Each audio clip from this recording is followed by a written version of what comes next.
Robin Kesno, RVT, and founder of Animal RN. Today I have a very specific tip that is definitely not going to apply to everyone. When you're traveling with your dogs and cats on private aircraft, how do you handle the pets?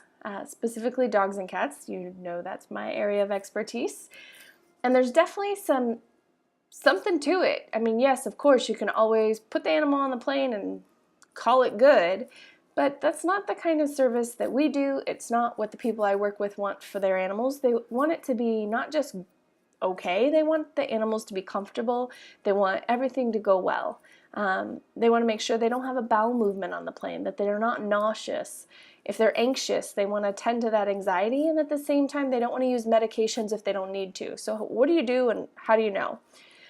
It'd be hard to answer all of that in one quick post, but let me give you a few things that can be helpful, and then if there's something specific that you have a question about, just give me a hit back, let me know. It would be my great pleasure to answer that for you, whether it's privately in an email or doing another post like this. We also do have phone consultations available if it's a quick back and forth and it's going to require some more question and answer time. Okay, so how do I travel with my dogs and cats in private aircraft? Now, the first tip I have is have a handler. Now, this can be a set person in your family whose job is to take care of the dogs and cats. Now, the reason why this is important is because if one person is designated, not just there's 5 of us, it'll be fine, but if one person is designated to take care of their animals, there's some specific things that I'm going to follow this up with. They're going to know the answers to that questions, and it's a lot easier for one person to have all the answers than it is to try and communicate and turn this into project management. We don't need to make it harder than it needs to be. If you don't have family members or your family members want to be spending their time together, sleeping, reading, whatever it is they want to do, then hire a handler. This would be the type of thing that hospitality industry, if you don't already know somebody, this is a service we provide at Animal RN, so it's possible that a pet sitting service or a dog walking service might provide this. Bottom line, if you're traveling by private air, you probably are in a position where you want to make sure you have good background checks, not just the generic level. You want to make sure you're going in depth with those and making sure that you're protected. Okay, so besides having a handler, whether it's a designated family member or traveling guest or whether it's hired help, the other thing that you want to do is watch for the ins and outs. It's kind of like nursing 101. We do this a lot with the sick animals, and these animals are, hopefully if you're traveling with them, they're healthy. But you want to watch the ins and the outs. One of the biggest mistakes that people might make is not anticipating a bowel movement. If you feed an animal a meal, after a period of time, they're going to have a bowel movement. They're more regular than we are, especially if we're feeding them properly. If they've had an upset stomach for a few days beforehand, it can be nice to make sure that if you're the kind of family that does table scraps, this isn't the time to do that because you don't want to have an upset belly on the plane. There is nowhere to hide in 30,000 feet. Okay, so watching the ins and outs. Now, there are some tricks that I won't give on here that if you're waiting for the dogs to handle their business, do their number 2s, and they haven't before you're taking off, there are a couple little tricks that aren't for the faint of heart, but could help. And beyond that, it's preparation. You know, maybe you're skipping breakfast and give them 2 dinners. Second breakfast. Anyway, handler. Watch the ins and outs. Make sure that they don't have water on your flight. You could pretty much go across the continental US and not have water so long as they're well hydrated and healthy before they get on. If you're doing any longer than that, you are going to want to do some water, but we want to do it strategically. Again, that would be something that I could answer offline if you have that specific question, but basically, watch your ins and outs. So you have a handler, you're watching your ins and outs. What other tricks? What about drugs? Do I need to give them Benadryl? Do I need to give them something stronger, Valium, Ace-Promazine, things like that? Can I let them just ride without drugs?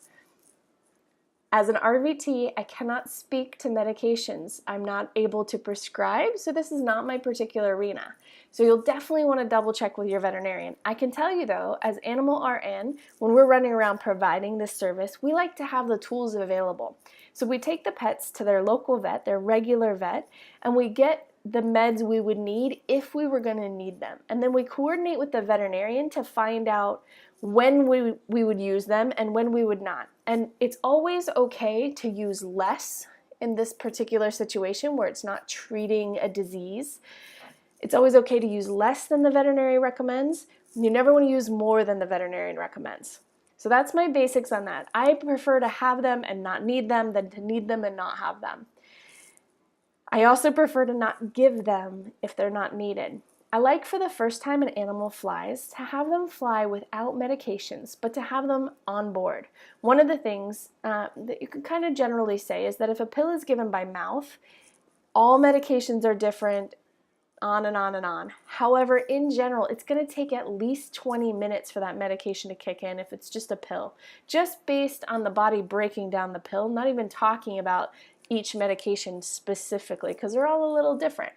So keeping that in mind, you might start with no drugs, and if you choose to put something on board to the dog or cat, for example, just know that it's not going to be instantaneous. Once they're over a certain stress threshold, it's harder to get them back down with or without meds. So it's very important to be monitoring them. This is, again, where having one set handler can be very helpful.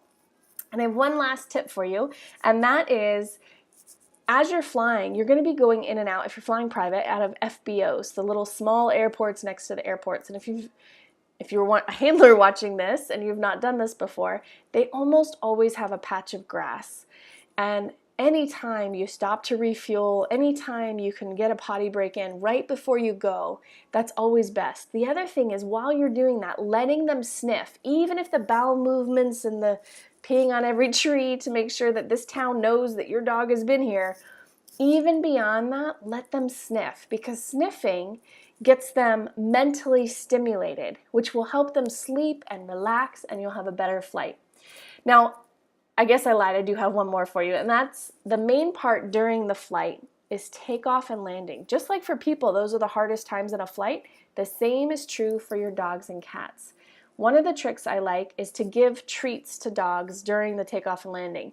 Besides making the noise and the hustle that happens during that time easier to deal with, it gets their jaw moving, which helps their ears pop.